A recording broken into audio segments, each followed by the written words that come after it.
cathedral seat.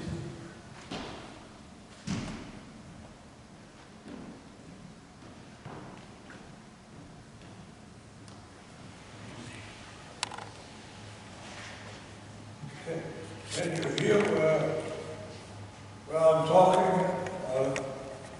Okay. If you can, let me know. I came down with an allergy a week ago. I live from the community gardens, and that fertilizer hit me really hard. So anyhow, if I'm a little hoarse, forgive me for that.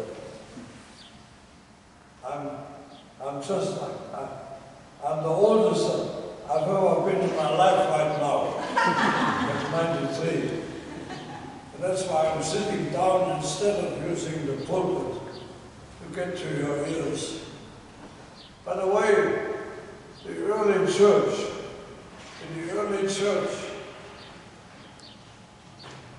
the bishops and priests talked from the chair. It was like a little tiny desk with a chair behind it. And in fact,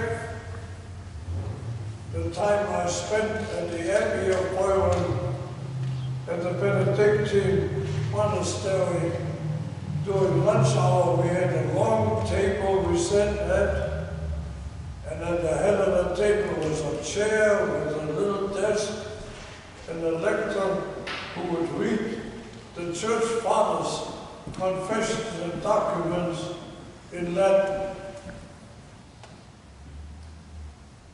You have one word in English that stems from there, because that little desk was called the cathedral. Cathedral is the word we write from that. Same like salt was payment, you know. Salt was like gold, was cash in the medieval times. That's where we get the word soldier, paid with salt. Anyhow, welcome to Immanuel Lutheran Church, a landmark of the city of Cleveland. Built in 1880, and I guess your guide has it all programmed in your, on the internet, on your phones. When I came to Cleveland, I lived in Tremont after I got married on West 7th. And that house is still there.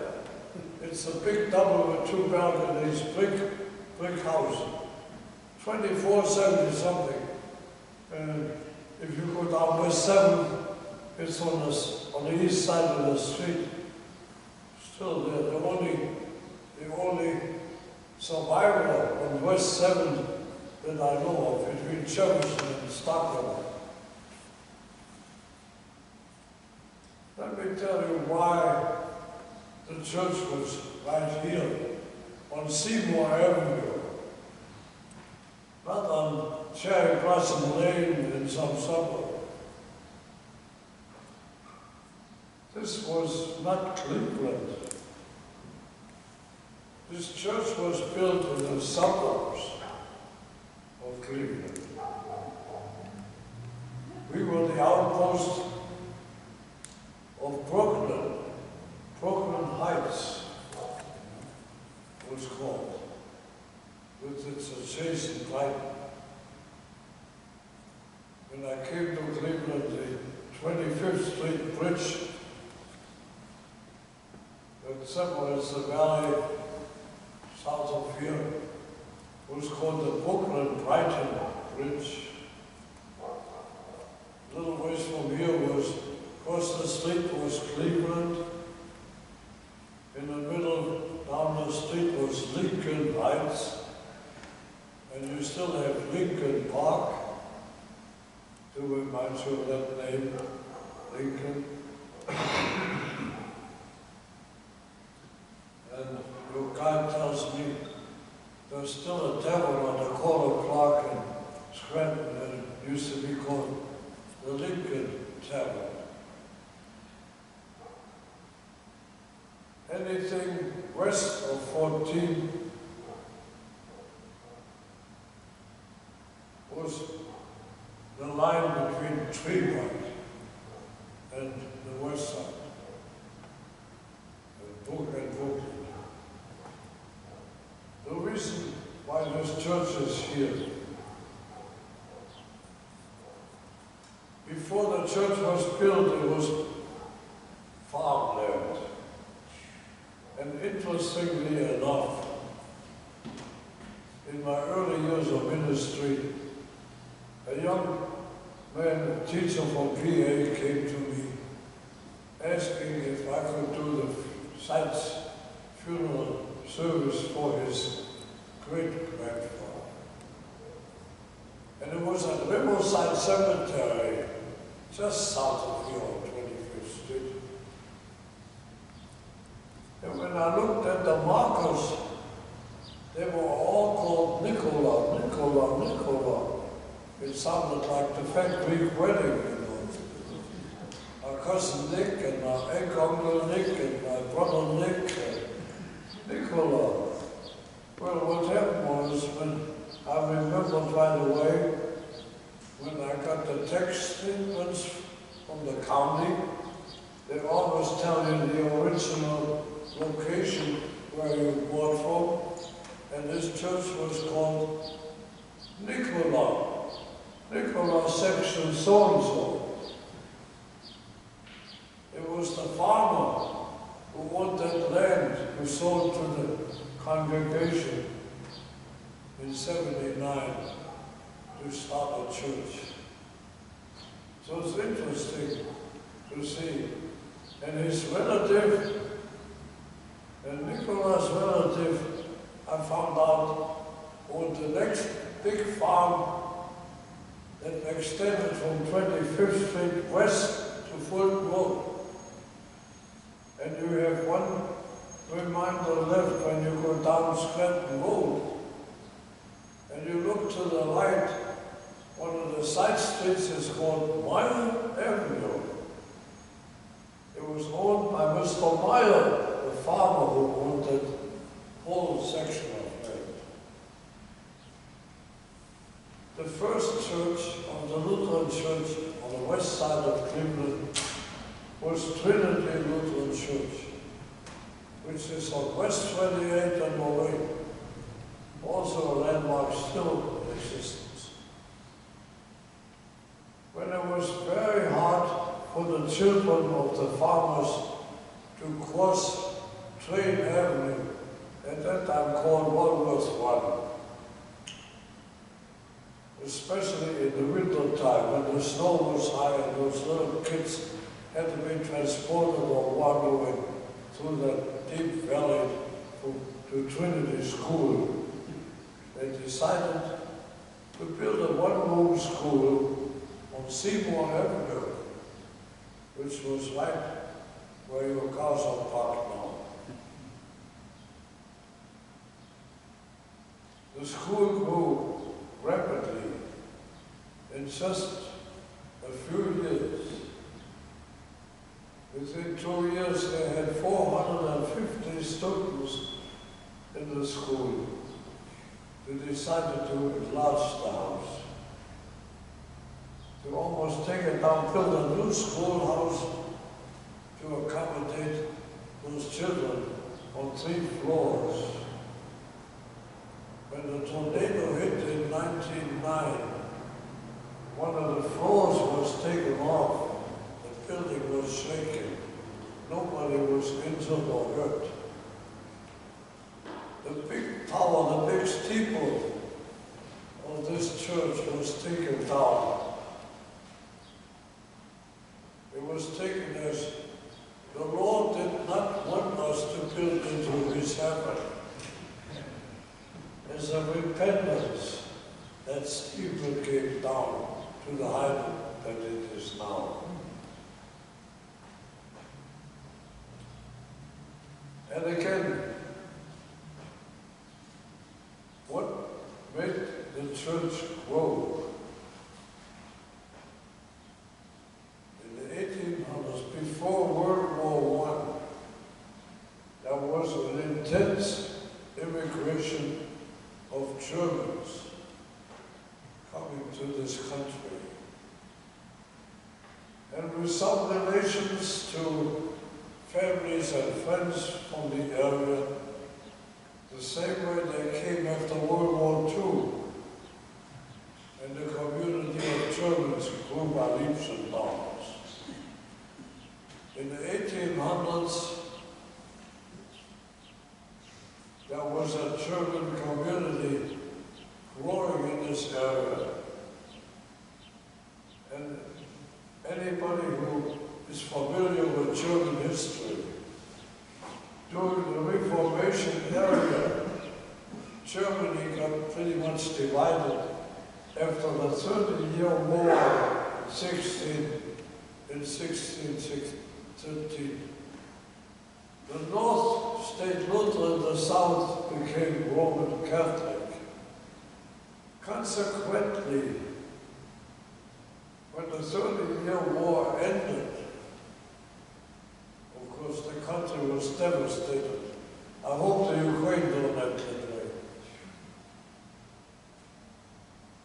The Germans that came to the country from the provinces were either Catholic or Lutheran, because the Peace of Westphalia in 1643 was made with the resolution that whoever owns that part of the country rules the religion. Cuius regio eius religio. Whoever owns the region owns religion. Consequently,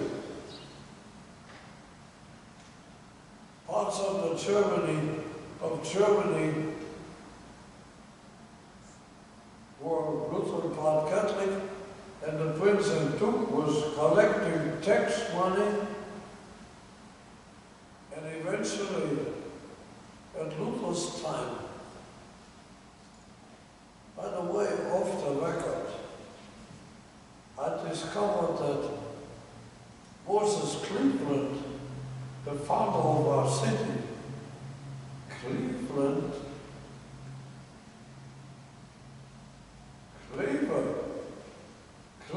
is a province in Germany that Frederick of Prussia inherited, country called Jüdisch Kleverberg, Klever, the land of Klever. Couldn't that be that Klever land made Cleveland eventually? Was that guy that came across the lake a German? Maybe so. Made in Germany, Cleveland.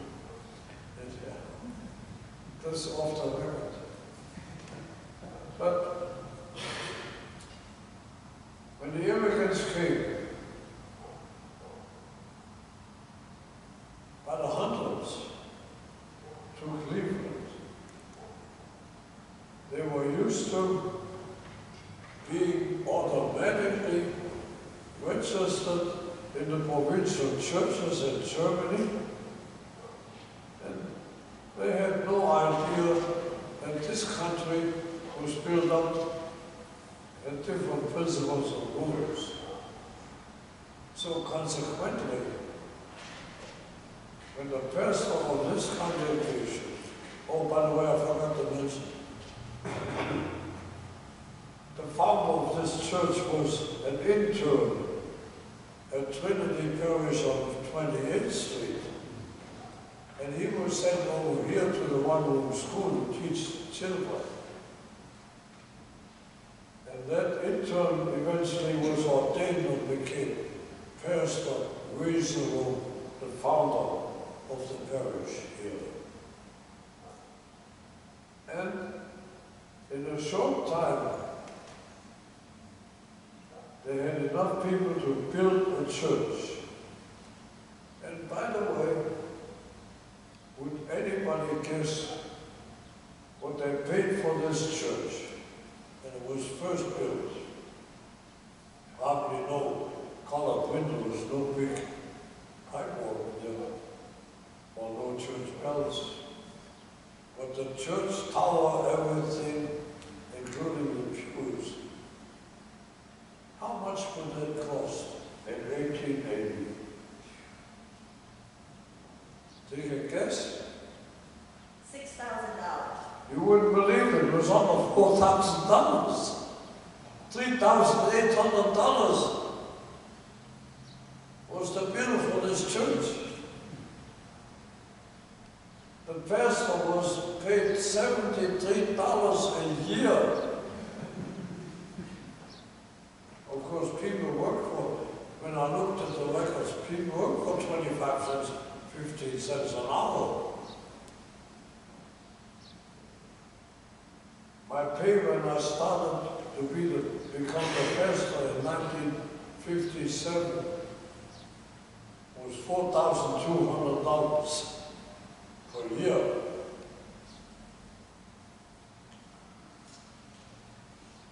The church was built. The people were coming by leaps and bounds from Germany.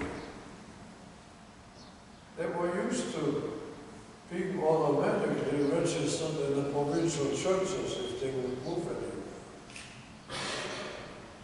Even to this day, right now in Germany, unless you go to the church office and sign out, I don't want to belong to the church anymore. Called Gott God believing, freelancer. Unless you do that, wherever you live, your paycheck will have taken out Social Security and 1% of the course church tax. Why? In the 16th century especially, when the local authorities took care of education, they like to train the young generations their ways of culture.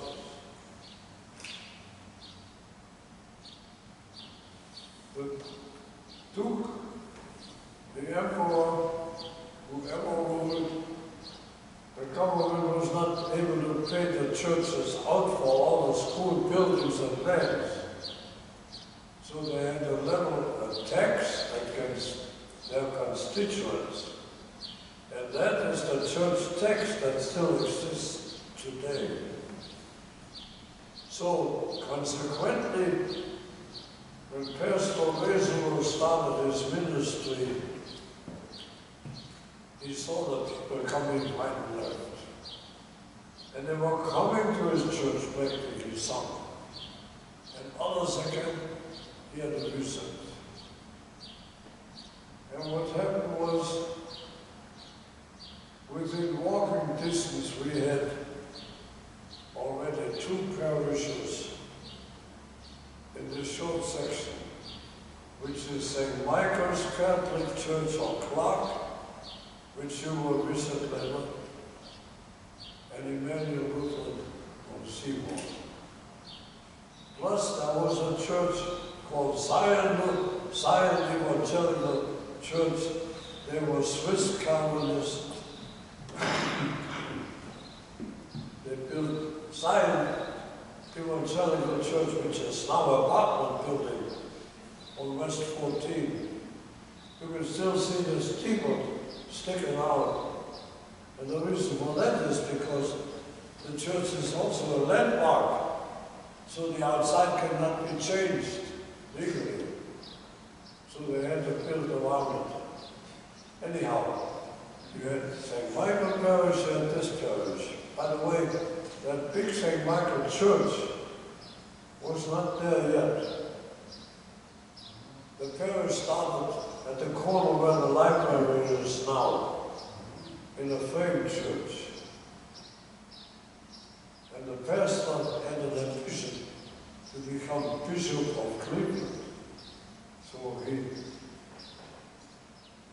he stressed to build cathedral style, which it is. It's a huge neo-Gothic style like ours. I would say much bigger and impressive than St. John's downtown. I preached there 11 times. But St. Michael's would beat it in architecture and beauty and everything. So how the pastors get the people? Pastor Kadelki from St. Michael's, who by the way had a carriage and a horse and carriage. Pastor Wesel of the Lutheran Church was not as wealthy, he had a bicycle. He had a peddler's way. They used to go from house to house. And then go to one family. I'm Pastor Wesel. Welcome to our community. What is your name, etc., etc. I'm signing you up. You belong to my parish. And without a word, the people agreed because they were used to it. Church group.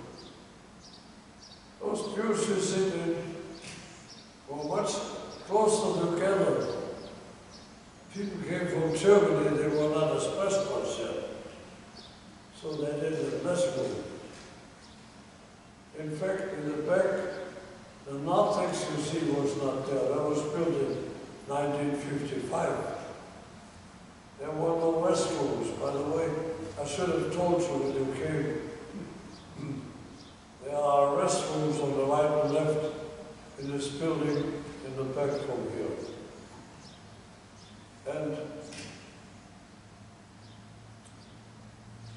But the people were signed up. In a short time, they had like 500-600 people signed up.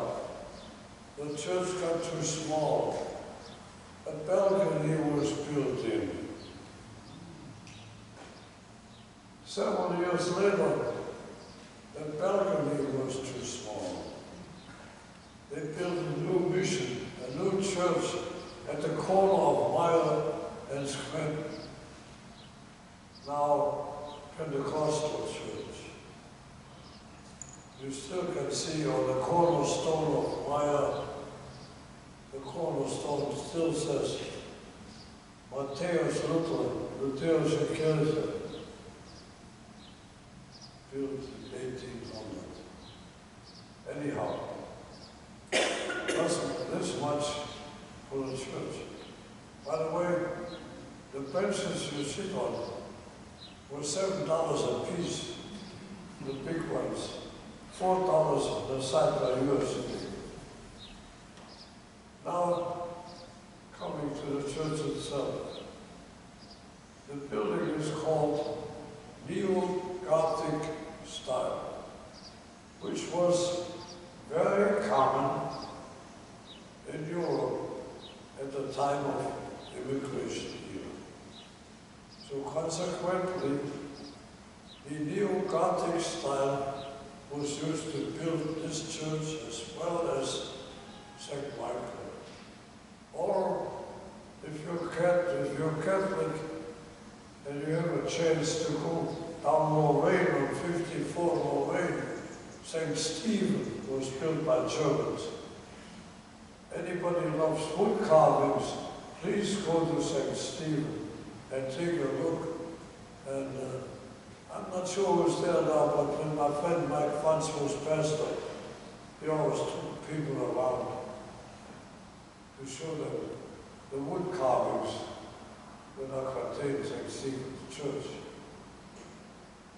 By the way, I saved the church from Bishop Lennon. It was the first church to be closed by the bishop when Bishop Lennon was in power, and he was ordered to close certain churches in Cleveland. Not very well liked by Catholics, but other Catholics. But anyway, since I'm German, I was connected to the German communities. And when I had German tradition, traditional festivals at the German club, like on Columbia Road, had like 500-600 people, or sometimes 300-400 at the Kirchweih Fest. And Father Franz and I, we shared it. And I had a petition sent out. He was the first person to get notice we closed. But I sent a petition of 6 pages of signatures to Bishop Brennan to save St. Stephen's, because they had one children mass a month. And the bishop sent me a very nice letter back and honored it and said, I'll see what I can do. Next thing, the order was taken back St. Stephen's Day, so it's open now. So, church was too big. Anyhow, but let's go to the architecture of New Gothic. What you see in front of you, behind me, is called the altar. And there are different kinds of altars, especially now in the newer church buildings. Like St. Stephen's or the cathedral or others, the altar that you see is not used anymore. They have a plain table in front where they serve the communion and consecrate the elements. Why is it such a big box? It was custom in the medieval times that those who offered their lives for the cause of faith, their bones of the martyrs had to be buried inside the altar. So the altar, as you see it, originally like a sacred coffin, where the bones of the martyrs were stored. Don't worry, there are no bones in this one except maybe of a starved church mouse, but that's the only bones you might find in this altar. But yet, the custom of building the altar was, there was no church without an altar like this. And even though there were different churches built in different styles, 2 prevailed. The Neo Gothic, you see all the, if you see the top of the windows, can't see from in here, but all the doors, or this one door, they have a point on top. The Romantic style is the other one, like an Annunciation Church on West 14. Their towers don't have pointed steeples, they have round domes. That's the Romantic style. And you find it here too. Plus the Eastern style, that's like an onion steeple, like St. Theodosius. It's another fascinating area about the Tremont area in the past. We were a mosaic of churches. Russian Orthodox, Roman Catholics, Polish Catholics, Russian Orthodox, Ukrainians, St. Vladimir, St. John Kensis, Father Good Chudarek. We were good friends. He had a cottage in Chippewa, and so did I. And St. Michael's Catholic. There was a mosaic of Catholics. It was wonderful. Matter of fact, Dennis Kucinich was my paper boy on West 7. And going back to the church, the altar. The pulpit, originally, the altar is original, the pulpit is original,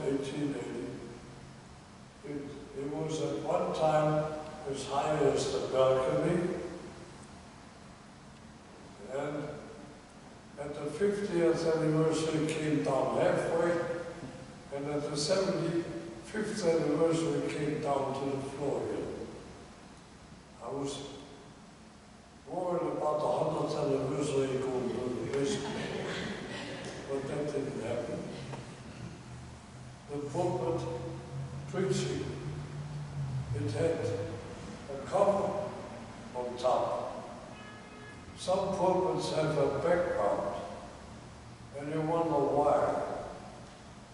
Acoustics, no PA system, no microphones, and big churches. So I can show you, I'll talk to you this way, or I was over 20 years on the air on Sunday noon on the radio. If I talk to this, people in the back can hear me better. You see, it's all the sound out. So many of the pulpits are different. And but this one is original with apostles' carvings on that. The windows. To the door you walked in, the first window you see that you look at looks like it should need some cleaning, maybe the insects, maybe the flies had some deposit on it with the points it is, the way that looks. What is that? Well, believe it or not, does anybody know the story of Moses and the burning bush? Is that known to you from childhood, from Bible school, where God talked to Moses through the burning bush?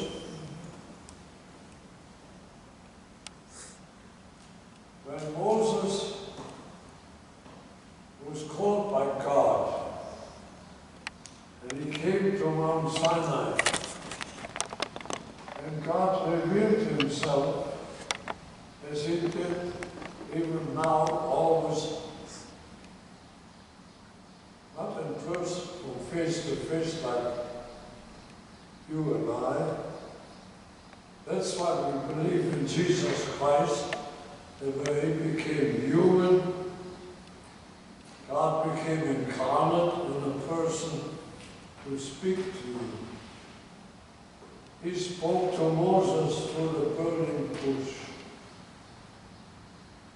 And Moses said, "Who are you?" Anybody know what God said?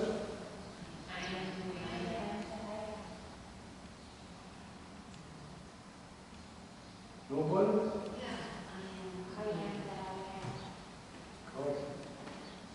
She said Yahweh, right? Yeah. I am. I am what I am. In Hebrew, that is the word Yahweh in Hebrew. I am who I am. The name of God. And, by the way, talking about the burning bush, when President Bush wanted to go to heaven, and St. Peter says, in order to get to heaven, you need a reverence. Whom you want me to ask for a reverence to get you in? President Bush said, he thought about Moses. He says, you know, ask Moses. I did a lot for his people, you know. I'm sure he'll vouch for me to get in. But St. Peter came back and said, sorry, sir, Moses will not pledge for you. President Bush says, what's the matter? I did so much for his people. What did he say?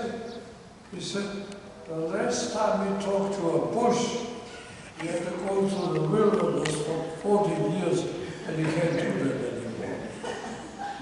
Anyhow, so much for Bush. Well, in original Hebrew language, the vowels were not written. If your name was Meyer, the E's and the I's were not written out. If it was Bush, the U would not appear. It would be B-S-S-A-H. The people, the Hebrew people had to know what goes between. Like now in your texting, it's almost like shorthand. You have to know what the texter wants to say. The new generation of Hebrews, not familiar, oops, sometimes not familiar with the vowels. A group of rabbis got together called the Samarites and symbolized in between the letters the vowels, the A's and U's and O's, and indicated them through little dots and little strips, little T's between the Hebrew letters. And that's what you see in that first window. The word Yahweh written out as it is. But also, you would have to know to read that Hebrews were not allowed to use the name of God in their own lips and languages. They had to replace the word God with the word Lord. If you take the Bible and open it up and it says, in the beginning, God created the heavens and the earth. Okay? Rashid Bara Elohim.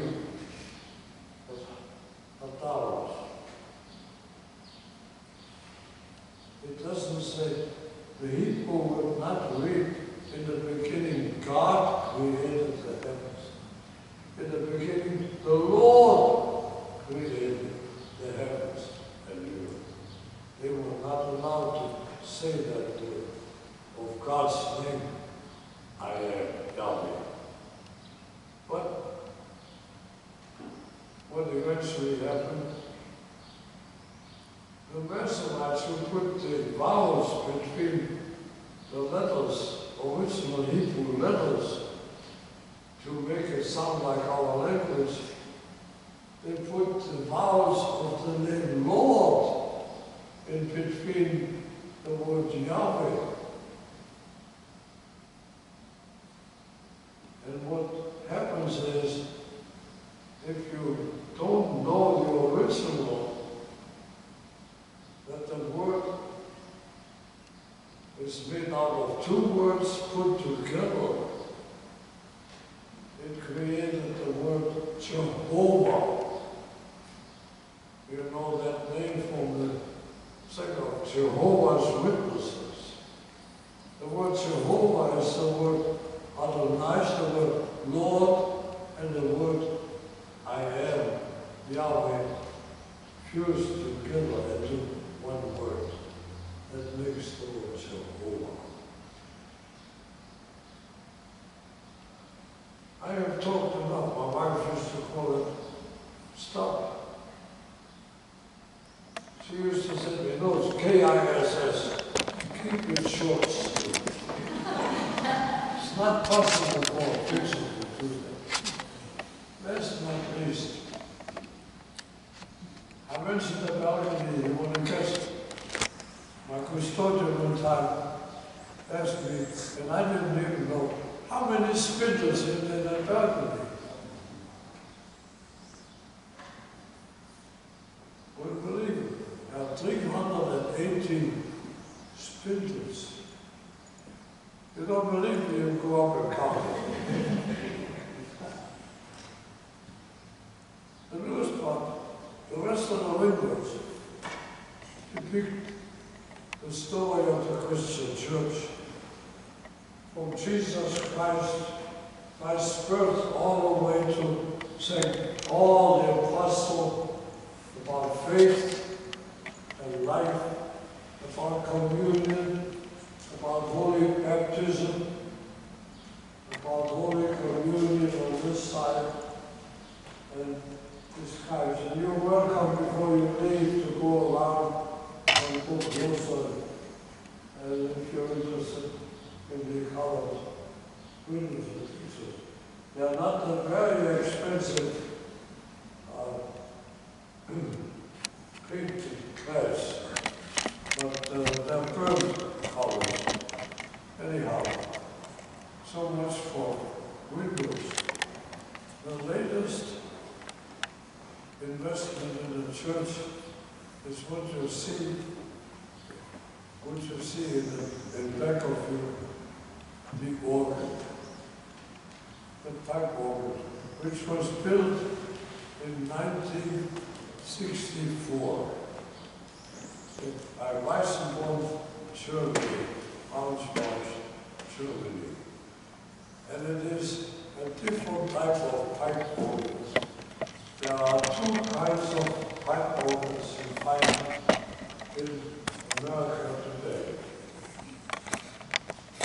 At the time I came to Cleveland, from the time I came to Cleveland, the old pipe organ was built the way most pipe organs in churches are built. In fact, since the 1600s, there was no building called a church unless it had a pipe organ. It took years of building like this organ. The Stein's organ is built the old-fashioned way. If anybody is old enough to remember the early typewriters, and you could look at the machine inside and you saw several rods going inside. And if you push the key of a typewriter, the rod would move the letter up and hit the paper that you're printing. Later on, invention, electric typewriter, little magnets. Now you've got the internet. You can type by email now on internet, electronically. So there are two kinds of pipe organs. Some they work electronically, some they work mechanically.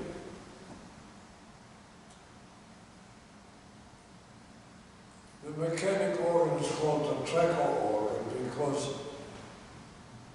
from the key that the organ is pushed to the pipe, there are wooden tracks going behind it, which are linked to other tracks, which eventually get to the pipe to open the wind to the pipe that you are playing.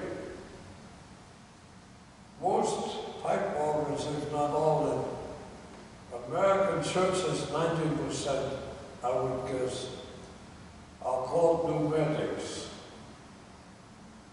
With other words, I don't know about your church, or if you go to a newer church or a cathedral, where the organist sits up here where I am in the corner someplace, and the big pipe organ is up in the balcony. Remember that? The organist is not tied to the instrument like a piano, but he sits over here and plays the organ. What means is that the console where that man plays the keys has a big cable that goes probably through the basement up in the organ loft and activates the big chest and eventually the different sounds of the organ. So those are the two kinds. And when we built this pipe organ, my friend, who was a consultant, organ consultant in Germany, recommended what they call the tracker organ, because the famous artists wanted to go back tracker organs, which was unknown hardly to this country. There are only, to my knowledge, 3 organs of this type in our area. Trinity, that I mentioned before, the Lutheran Church has a larger one than we do, built in Hamburg. And Trinity Cathedral downtown has a Dutch organ, Frentorf, built in the same way this organ is done like ours. And then there's another one that's built that way in Oberlin, the big pipe organ of the conservatory in Oberlin that has this type of pipe organ. As to the organ itself, I compare the organ with people because their voices. There are different kinds of colors in this organ. There are pipes made out of tin, copper, and wood. There are big ones and small ones. If you take a simple pipe and you blow in it, or maybe you've done it with a bottle or with a glass, you hold it to your mouth and breathe over it, you get a sound. Ooh, ooh, ooh. Or else you can make sounds also like the policeman at the street corner with a whistle, blowing hard, boom, you know. Or the ship with the sound, or the train, boom. This one here goes soft like a flute, Ooh, the wind goes over the pipe and makes it sound. That's called low wind pressure. And so there are different pipes.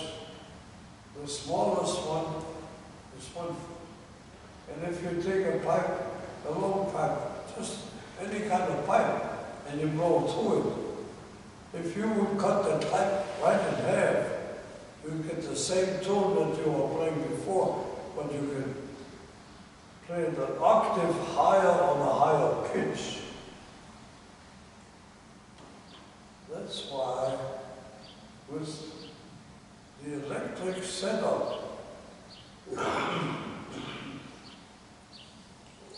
organ companies have put just another octave of keys and pipes at the end of an existing one, and like a trailer, hook it up there and put another button on it to make another sound.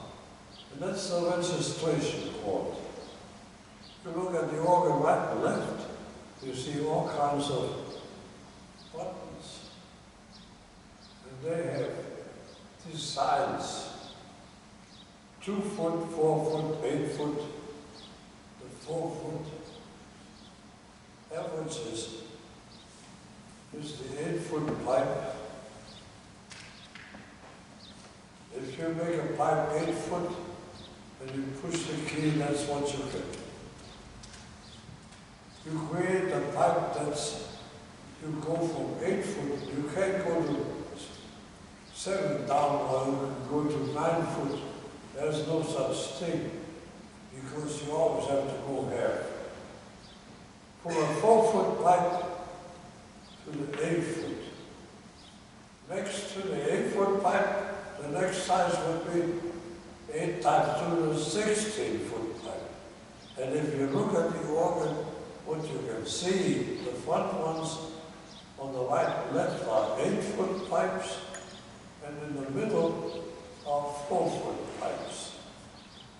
So, with other words, for every key in that instrument you have to have a pipe.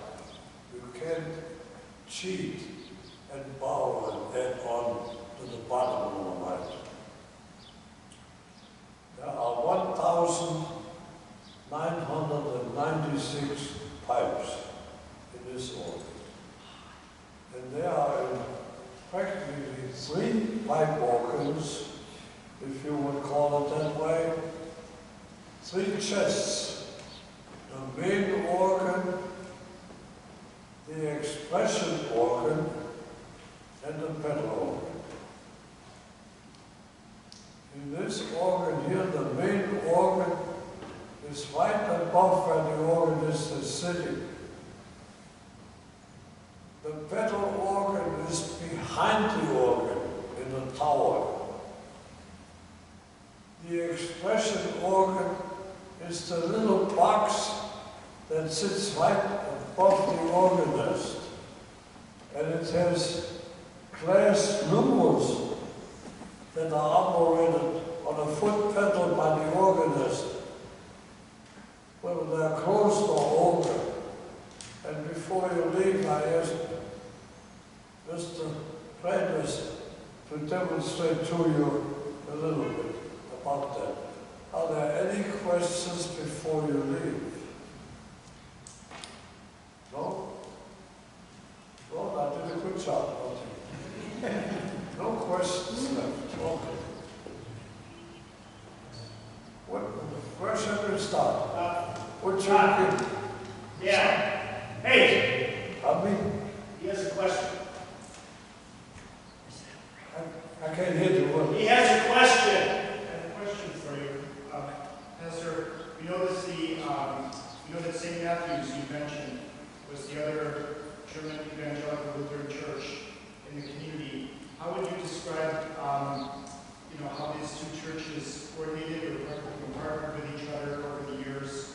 And I think it was Johann Walker was the initial pastor there. How did they collaborate and kind of decide which families would join the other church when it started? Are you talking about the relationship? Yes. Yeah. With the relationship with St. Matthew's, it was the other Lutheran German church. Well, as I see it, if you would talk to conservative people, they would be saying, like a person that goes to heaven and St. Peter says, pick any home you want except this one. And the man says, how come this one? That's where the Lutherans are, because they think they're the only ones in heaven. We did, in my part, I see the relationship of churches like a mosaic, like the human body. You and my body, we have different functions inside our body.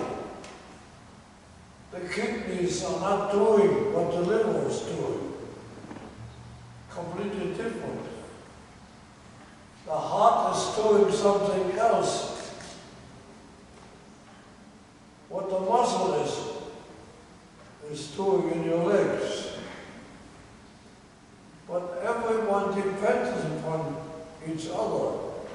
They're forming a harmony, in my opinion. Yeah, that when I learned from others, the Baptist church at the corner, I was good friends with Pastor Abrams. He retired already. And his predecessor before that. And when I came to this church, I went to St. Michael's and rang the doorbell, introduced myself. And we got together.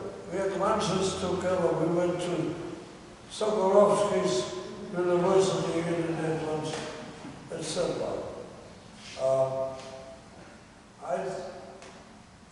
I would rather see acceptance, harmony, learning from each other. I could learn a lot from my Baptist friends, and Lutherans could learn a lot. Who go to strangers and say, "You believe in Christ? Are you a Christian?" And we're well private about our faith and trust. I'm not sure if I'm answering your question, but I see harmony between the different churches, and I could learn from them. One of my professors once said, "One kann aus Giftblüten Honig saugen," which means the peace of passing around. They don't ask if a bud is poisonous or not. They suck the nectar from poisonous plants and make the sweetest honey out of for you to eat. Am I answering your question or am I confusing you? Did I? Yes. I did? Yes. Oh. The organ has different pipes, different necks. Question. Okay, you have to bring it to me. I think my age is Did you ever do a unity family famous? And did you do it in this church? Would you say it again, Charlie? Or I'm asking if you did any unity family famous. Have you done a unity for anyone famous in this church? help me? Like a burial. Have you done any burials or unities for any famous persons related to this church? Or they came here Yes. to this church? In my ministry days, I had officials here, mayors. Mayor Walker was here many times, and let's see, President Reagan wasn't in this church, but I had lunch with him and his wife downtown. But I would say, when we had recitals here, we had lots of organists and artists from Germany, here, especially from East Germany, because the price was right to do concerts. And we had about 5 or 6 different German organists playing here recitals. Some came several times. One from Prague, Czechoslovakia, and different parts of Europe. We had choirs here, about 2 dozen choirs from Europe doing concerts or participating in the service. But it was made known. Was there any specific region of Germany that many of the immigrant families came from that belonged here?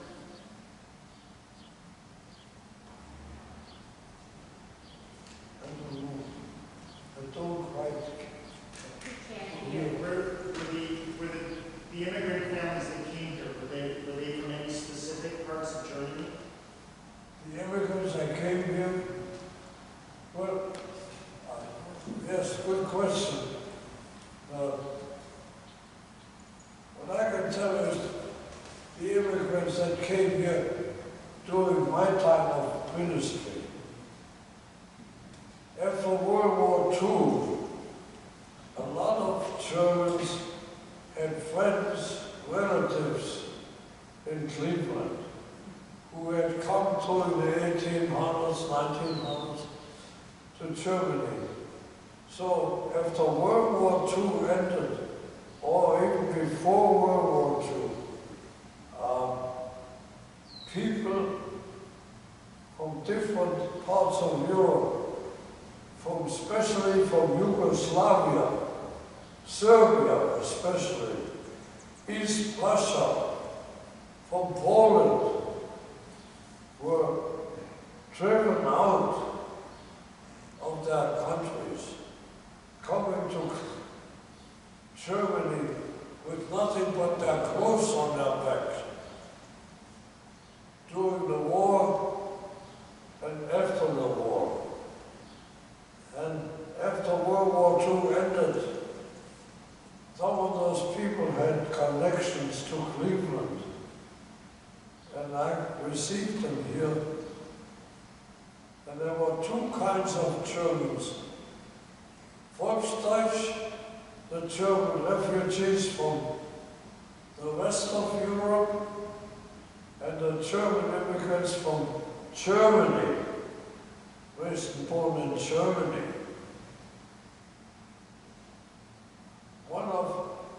Give you one example. One lady was born and raised in Cleveland, Ohio. During the Depression era in the 30s, their parents went back to Germany. She grew up in Germany under Hitler. After World War II, she was able to pull her birth certificate, born in Cleveland, Ohio, which means citizen by birth. She was able to immigrate immediately to come back to Cleveland, Ohio. Her parents were not. She had to sponsor her father and mother to become immigrants to this country. So the world's changed, in those days. But most of them were from different parts of Europe. And I give you examples like the newest German society, the Danube-Swabian Society, had a connection to their homeland Bernard and used their clubhouse for a start. And in a short time, they raised like for one town that I visited in '83 in Serbia, from 200, 300 immigrants to 3,500 immigrants. And they were standing in line to give their money and donate to the poverty that is now the German Culture Center on Columbia Road. So what happened was that the people who came with nothing to the country, maybe with pennies in their pockets, but their knowledge in their head, the knowledge they had could not be taken away from anybody, and they brought it here. Cleveland Metropolitan Builders, for instance, to give you an example.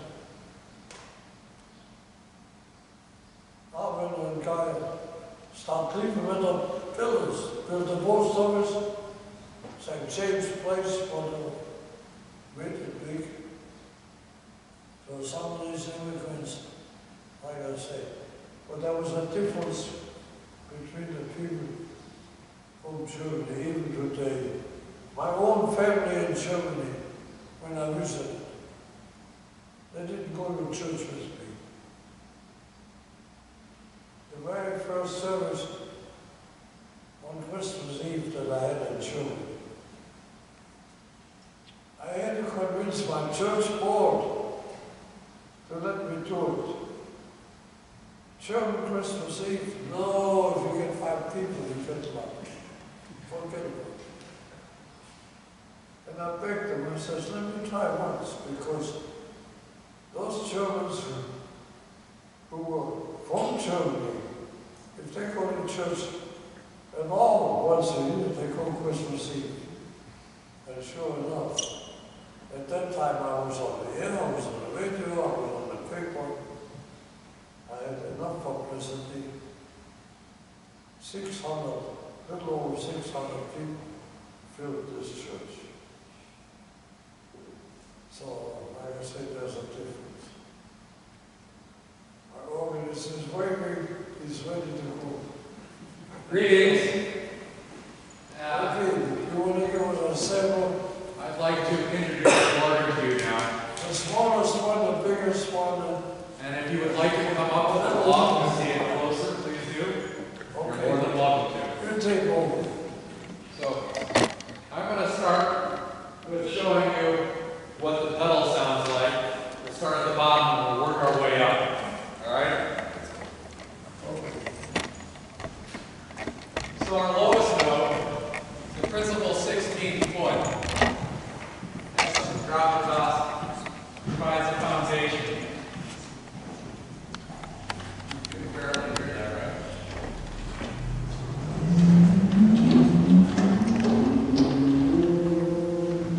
And add the 8 foot to it. 4 foot. Mixture. 2 foot. Trumpet.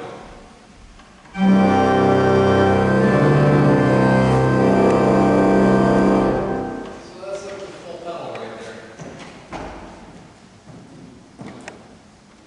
Then we go up to the outward, which is the principal keyboard.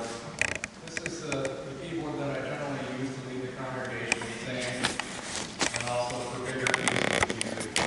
So this is the sound of there's no other sound, no other instrument that will make this sort of sound. Next stop is the flute.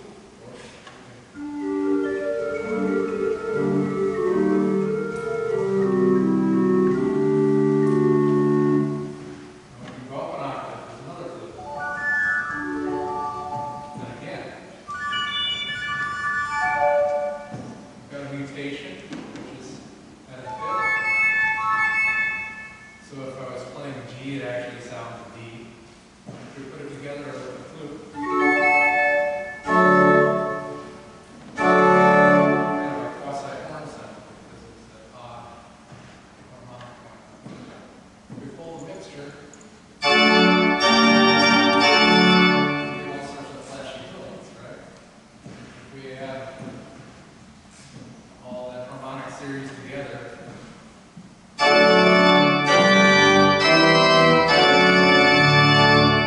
that's your plenum, which is the signature sound of this instrument. That's the basic sound of the instrument at its full. And of course, you can add a reed to that over top.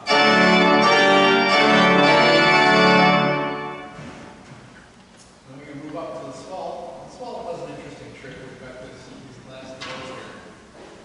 So we can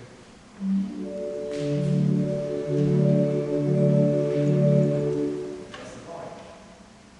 And that's the only way that we can adjust the volume when we're adding and subtracting stops. We can have another. We got our release in the upper note. Dog whistle land. And this keyboard also has some mutation. Add a spice, right? This would be the signature sound for this little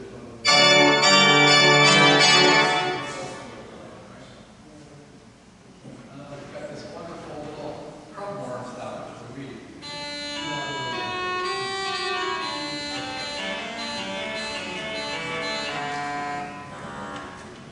And if we were a medieval person, we'd know exactly what a crumhorn looked like because it was kind of a strange looking pool. So